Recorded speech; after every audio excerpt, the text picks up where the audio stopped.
So in last week's video, I ended it starting to build a stairs in the garden, and I told you that I was going to be continuing on with the project, and hopefully in my next video we were going to have some form of stairs going from the gravel area down into the campfire area in the garden. In between that moment, I've had discussions with builders and they have all advised a multitude of different things with a multitude of outcomes, and essentially, in essence, if I want the installation to last, then what really needs to happen is a concrete foundation, a concrete base, which would mean completely digging out that section, creating some framework, filling it with concrete, letting it dry, then laying onto that. However, this wasn't supposed to be a big operation. This was just about using a few building fabrics that have been left over from the projects within the house, moving them outside because they are both weatherproof as well. So it kind of escalated, and I've reassessed and I've continued with conversations, and I think that we're going to go back to the original idea of putting stepping stones in that have grass that surrounds them. However, I just need to get a couple of things confirmed and clarified, and I think we are going to need a whacker plate and potentially some sharp sand to lay that on, and then hopefully that will be enough, because the biggest concern is the ground is just going to sink around where the steps are, because the area where they're being put is essentially brand new topsoil, which for anybody that's ever done gardening before, a bit of landscaping and put a bit of soil in, certainly around here it sinks, and it sinks very quickly. What we've done is we've paused that just for this moment, but as you know, we are very busy inside the house, so there's been lots going on over the last couple of weeks. You may have noticed that I didn't post a video last week, and that was because it was the bank holiday weekend and I decided to have it off, which meant that I didn't film or edit any videos for last Wednesday.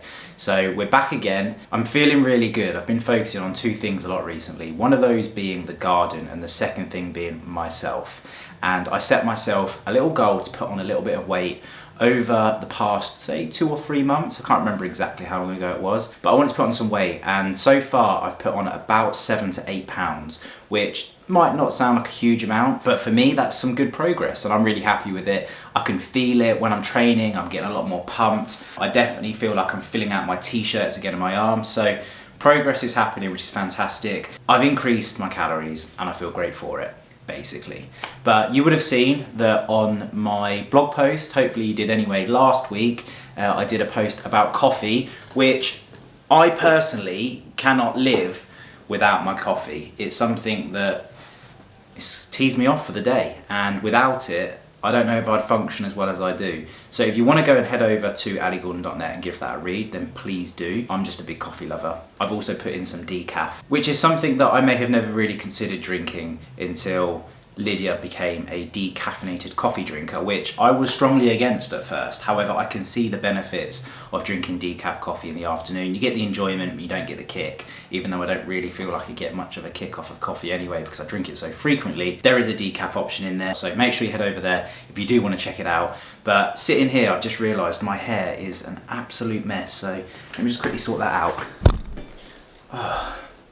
That's better. Nice little sharpen up does the trick. The weather is pretty abysmal at the moment, so I'm not able to get into the garden much right now. I have just received an order actually from a company that sell lots of different agricultural stuff, and I picked up some wildflower seeds. So I'll just quickly share with you. This is my tray of life. Oh, we lost one there. I'm gonna lose a few here if I try to show you these. But I've got a little tray full of seeds, and I've actually gone for native British wildflower. So I've got lots of different types here. Honeybee mix, woodland garden mix, fragrant flower mix, and I'm not sure how you pronounce this, something like verbena, but these are pretty tall. So the idea is, my idea is, I don't know if it's correct or not, is to seed these around the beehive area, so in and around it, and kind of like spread out as far as I can get with these seeds. And this will obviously be good for pollination, suiting for the environment, and also scent. So the idea is just to give a little bit of everything for the bees, and hopefully they'll look good together. Liz and I have gone for a more blue and white kind of theme in the garden, blue, white and purples. So that's another reason why I got these. But these are taller, which means that these can be situated at the back, and then obviously as we come towards the front and around the beehive, the wildflower will be sitting a lot lower. I've also planted 2 French lavender plants up there. Apparently bees really like the French lavender. I guess they're a little bit more ornate than the British lavender. They're up there at the moment, we'll see how we get on with them. There's a little bit of sun that gets in there, and lavender are quite hardy. They tend to grow quite easily in a lot of locations, and they don't tend to be too bothered about lots of watering, from my little experience that is, so maybe I'm wrong there. But I'm really looking forward to getting out there actually and seeing all of that kind of come to life. So I've got my box of life, or my tray of life should I say, ready to go. I'm hoping that I might be able to get out there tomorrow and do some seeding, because on the following days it's going to rain, which is perfect because it means I'm not going to have to go out there and water them myself. Over the past couple of weeks I've actually been really busy working on some campaign stuff, been coming up with some creative concepts as well for another business that I'm working on, and I've just been tied up with a lot of computer-based admin stuff, and so I haven't really been getting out and about around the house, getting my hands on doing jobs, which I really thoroughly enjoy. So I'm winding myself back up to doing that, and I was out in the garden over the bank holiday weekend briefly, and I noticed that the ivy that had actually been cut previously to us buying the house by I think 1 or 2 years had dried out so much it's turned into essentially a scab. It's really dry, brittle wood, and there is some new ivy growth that's managed to re-energise itself, that's grown back up, but only a little bit. And so there's a huge tree just full of dead ivy, and so I thought it would be really satisfying to watch me dismantle this dead ivy from the tree and reveal the tree again. And I pulled a little bit off, and it is incredibly satisfying. It's kind of like picking a scab off of your skin, satisfying. Am I the only one that finds that satisfying? I don't know. That's something that I'd love to get out and do, but we are experiencing some very bizarre weather at the moment. I know when this video goes out, that may not be the case, but right now we are experiencing some very drastic weather. It's going from hot to cold to sunny to snowy and all over the place. Very British, I must say. I can't guarantee I'm going to be able to get out there, but I would absolutely love if we can get out there and dismantle the ivy from that tree. Talking actually of going out and doing a little bit of tree work, I managed to make a decision on what gardening equipment that I wanted to buy for the house so I can maintain the woodland in the garden, because just doing a little bit of maintenance has made such a difference. Being able to see out across the fields now, it just looks a lot tidier and cleaner, and also it's just so good for it. I did say in one of my videos recently that I wasn't going to invest in any equipment until I had a new shed where I had a good location to store it, because I did envision of having lots of different equipment. So a strimmer, a chainsaw, a hedge trimmer, a leaf blower, which of course would take up a huge volume of space. And after doing a little bit of research and also speaking to our gardener, there is a system called the Combi system, which is from a brand called Stihl. And Stihl are like an industry leader, I guess. You see a lot of professionals, tree surgeons use their equipment. You may recognize them. They're like an orange and grey or orange and white tool. Really highly recommended. And I've done a little bit of research on this Combi system where you have one engine, which is perfect for somebody like me that's not going to be using those tools on a daily basis, because if something sits dormant for too long, it does start to create its own issues. It's like if you sat a car on your driveway and you didn't drive it for months, you would start it and you might have a flat battery, or there may be some things that have seized up. It's the same principle, because it's an engine, it needs to be serviced, it needs to be used to function at its best. So to have one engine with all of these attachments, the leaf blower, the strimmer, the chainsaw, the hedge trimmer, and the edger, and there are other little things you can buy, I can actually more consistently use that engine on lots of different heads, which means that hopefully the tool is going to be well used enough that it actually stays in good condition, which may seem a little bit backwards, but I do kind of see the reasonings behind that. Also, you only have to maintain one engine, which is great. So yeah, I have made the investment and I've put my order in for that. There are a lot of delays on deliveries at the moment, so I don't know whether that's going to arrive in 2 days or 6 weeks, but the order has been placed, and so as soon as that arrives, depending on when it arrives, I'm hoping to get out and just do a little bit more maintenance on the woodland, in which case I will be sharing that with you, and also I'll share with you what it is that I brought and all of the attachments, which might sound really boring, but for me, tools and equipment and all of that gear is very exciting. I'm back in the kitchen. This evening I'm cooking us a bolognese. So I've got that simmering away. I've cracked open a bottle of red for Lids and I. Porter's just been for his checkup at the vet's. All is gravy. I've heard you were stealing hearts. Honestly, I handed him over to the lady at the vet's and all she's just like, yes, yes, yes, yes. Oh, really? Yeah. You're such a crowd pleaser, aren't you? Yeah, I can imagine. Whilst we're in the kitchen, actually, for my birthday, my mum's side of the family have contributed for us to get some new kitchen knives. Lydia and I were making a roast on Sunday, and it became very apparent that we didn't have a very sharp knife to cut the chicken. So we were like, let's get a proper knife. So I did a little bit of research, started looking at Japanese knives. If it's not Lumi, it's Mr. Porter licking a already clean bowl. So as I was saying, I was doing a little bit of research, I was looking at some Japanese knives, and there are some fantastic brands out there that sell some really beautiful knives. But Lids and I, as soon as we saw the Blenheim Forge set, which are actually, I think it's in Camden? Peckham, Camden, something like that, somewhere in London, where they make these. They are absolutely stunning and very high maintenance as well. So I got a little bit carried away. I decided to buy a set, but it is my birthday, so I thought, you know what, I'm gonna go big. And I also brought myself a whetstone, the leather pad to get rid of the burrs, and also a leather case to keep them in, like a pouch. So when they're in the drawers, they don't get damaged, because they can rust, they can get damaged easily, they're super sharp. But it's gonna be a nice addition to the kitchen, and it means that we're gonna be able to operate at a higher level.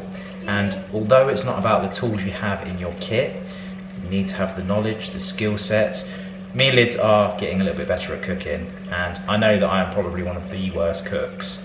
I'm slowly improving, and Lids, you back me up, I am improving, aren't I? Excuse me? Yes. I also paid the difference on the knives for your birthday present. Okay. Yes, that's what we literally talked about in your office. Are you joking? You haven't paid for my table. Oh yeah, sorry, we offset a, I paid sorry. the rest. Sorry, because I was thinking you're buying me other things. Yeah, I am buying you other things, but... So, this is a really awkward thing, and I don't know if anybody else experiences this. Lids and my birthday fall 4 days apart, which means that when it comes to presents, it always kind of feels like we're counterbalancing one another. We're just buying our own presents. Yeah, because I will buy Lydia something, she'll buy me something, and quite often or not, we do converse in what it is that we want, and then we do a couple of little bits that are just like surprises, just to add on. But normally when it's things like buying a knife set, or for example Lydia's table in her greenhouse, things that we're really sort of particular about, we want to make sure that they're correct, we do obviously chat about it. And then I will buy her something and she buys me something, and it kind of just cancels out. And because I'm looking for my stuff and she's looking for her stuff, she'll go ahead and pay for what it is that she needs to order, and I'll go ahead and pay for what I need to order, and then we'll just go, so we'll just call it quits. So it happens every year. I don't know if anybody else has that in their relationship or in their family, and if you have anything that you do to try to make it feel a little bit more personal, instead of just balancing out each other's presents in that way. We do obviously have that little side present that's normally like a smaller gesture or a gift that is a surprise and is something that obviously is given on the birthday, but the main present always seems to be like counteracted by the other person's present. But anyway, going on now, I better get back to my cooking.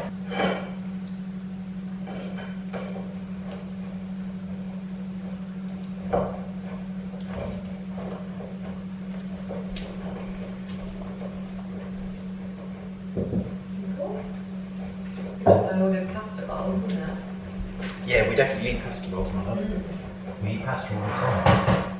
Well, here we have it. My bolognese, which Lydia is burying in cheddar cheese. We definitely need to get some sort of protection, in my opinion, for this beautiful table. Well, once... What do you mean? Like some kind of mats or something to protect it. Oh, yeah, I know the get table's mats. protected, Yeah. but... We can get mats, but... Yeah, some nice mats. Ah, this is how to end the day, isn't it, Lummy?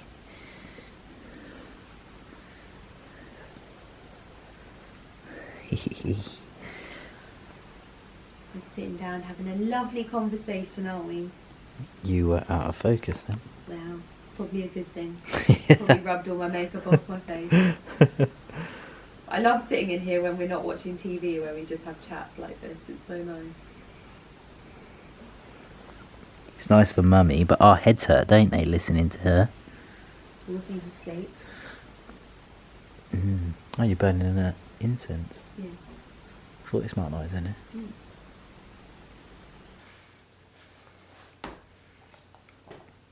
Good day in the office, mate. You been busy?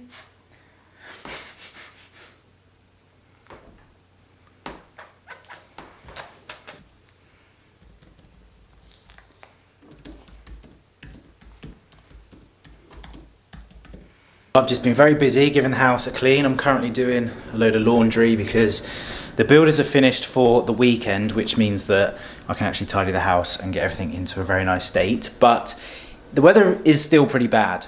I want to go out and I want to have a go at removing this ivy. I've only got about 15 minutes, 20 minutes at a stretch. So I'm just going to go and do as much as I possibly can in that short time frame. It may be hard to get off, it may be easy, I do not know. Just a little update on the lawn, by the way. I was speaking to a professional earlier who basically told me that to get turf level seeded grass will take about 3 years. Soil and the dirt that's currently down is really clayey, which means that it's cracking and drying out really quickly. Very typical of clay, apparently. So I need to get some beet sugar soil and I need to rotivate, then put down this beet sugar soil, seed it, then rake it, and then keep on watering it. That's my best hope of getting growth on this grass. And so I'm going to be doing a little bit of research as to where I can buy beet sugar soil. I'm going to go and work it all out, find out what's going on and get that ordered. He thinks I need a couple of tons of soil, so hopefully I can buy it in a couple of bags and we can get busy with it. He said it's actually too late in the year to put turf down, really. He said that's something you'd want to do in autumn because it becomes quite hard work and it's more manageable if you do it in autumn because of the rain. So that's the plan. I'm going to take his advice and move forward with it. I do have growth coming through, but it's very patchy and not much of it, so I'm going to try and speed the process up. So that's just a little update on the lawn. So this tree is the tree in question, and as you can see the ivy is dead all over it, minus a little bit of new growth at the bottom. A little bit of a closer look.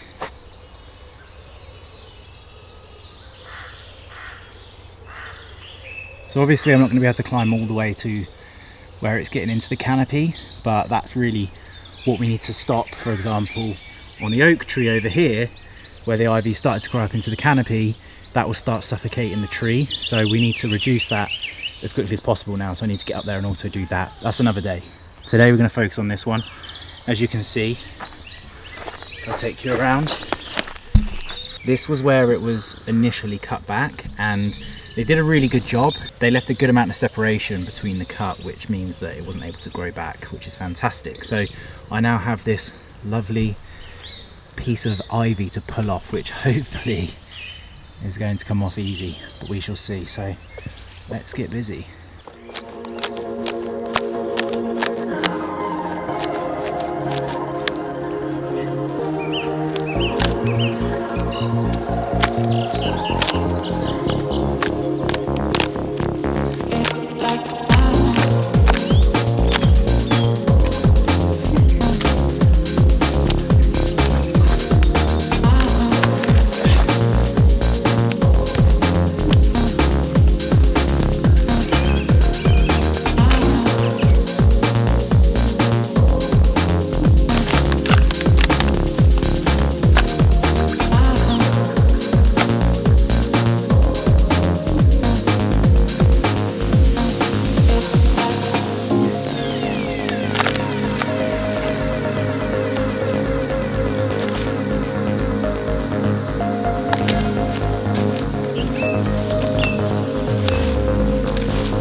Look at that.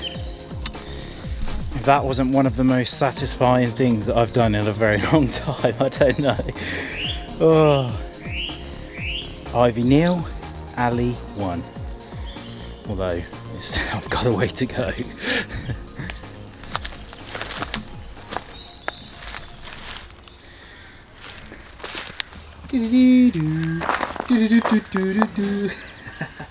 She's done you. She's done you, boy. Where's she gone? Where's she gone? Oh, fat tail from Lummy there. Come on, you two. You're a nightmare. Well, you're not. You're an absolute blessing, really. Okay. Good girl. You big, brave girl.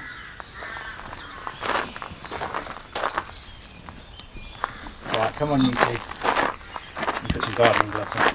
So it begs the question, why remove ivy from a tree?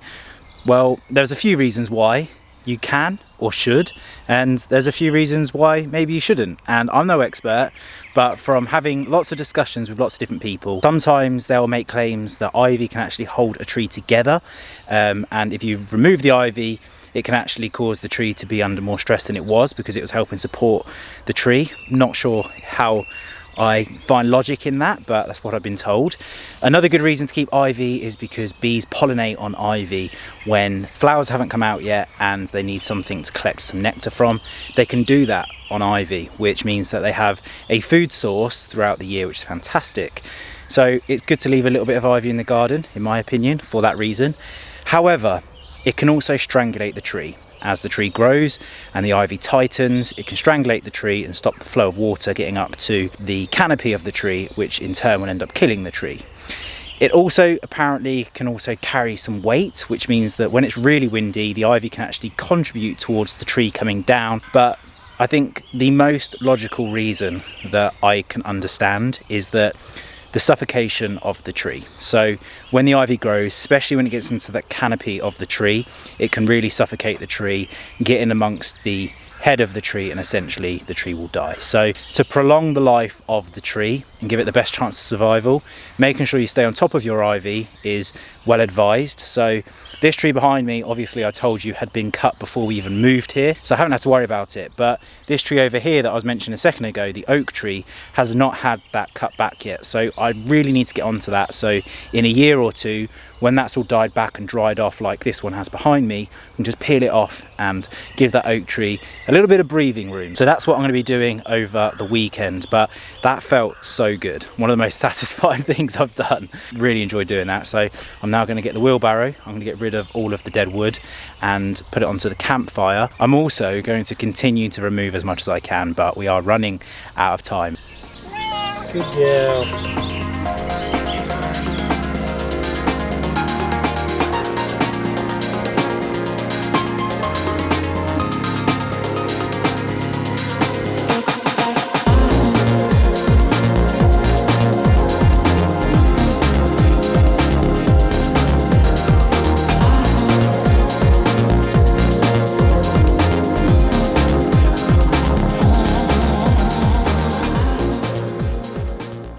Well, I hope you'll agree the tree looks a lot better for it. Still so much to go, but we'll get there. Porter versus pheasant.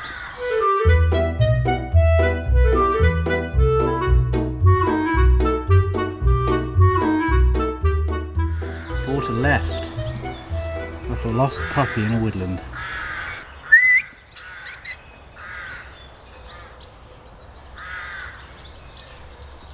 Well, the heavens have opened outside, which I'm not upset about at all because I needed a little bit of rain to water in the wildflower that I seeded over the weekend, and also to give this soil a little bit of a drenching to help a little bit of grass growth, because although I have got plans to tackle it a bit more vigorously, there is growth coming through. So if it rains this week and then we get a bit of sun and it starts to look even more promising, then it kind of saves me a job, but we shall see. I'm not being impatient, I'm giving it a good test. Normally, if the seed's germinated, within a couple of weeks you'll start seeing some good growth coming through, and it's probably been about a month and we're starting to see growth come through, but maybe not as much as we had hoped. So yeah, rain is definitely not upsetting me tonight, but I did get a little bit wet, so I've come in, I'm gonna have a shower and freshen up, ready for a very chilled weekend. This weekend's gonna be my birthday weekend, so Lids and I have planned to literally just chill out. We're gonna get a takeaway. I didn't want to do anything special,